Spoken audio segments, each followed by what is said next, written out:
Sumatera Selatan mengalami inflasi tertinggi sebesar 0,58% pada bulan November 2024. Sementara itu, Palembang menjadi kota di wilayah Sumatera Selatan yang paling tinggi inflasinya, yakni sebesar 0,95%. Disampaikan Kepala BPS Sumatera Selatan, selama bulan November 2024, Sumatera Selatan mengalami inflasi tertinggi, yakni sebesar 0,58%, dengan indeks harga konsumen IHK mencapai 106,48.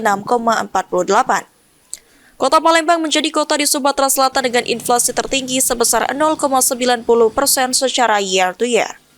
Sedangkan 5 komoditas utama penyumbang inflasi terbesar, yakni tomat, bawang merah, emas perhiasan, minyak goreng, dan angkutan udara.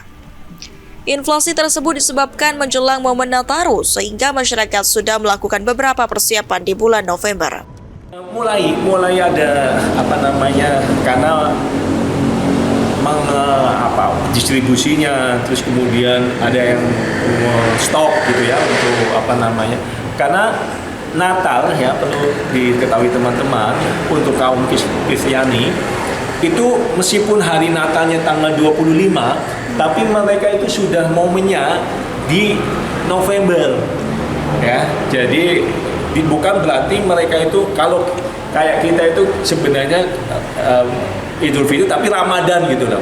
Mereka pun tanggal 25 Desember hari Natalnya, tapi mereka sudah melakukan perayaan, persiapan itu di bulan November. Makanya coba lihat di beberapa pusat-pusat perbelanjaan itu sudah ada gambar-gambar atau menyambut Natal, karena memang itu tadi. Jadi ya kebutuhan konsumsinya samalah ketika kita Lebaran, untuk stok, untuk konsumsi, untuk memberikan parcel dan sebagainya gitu.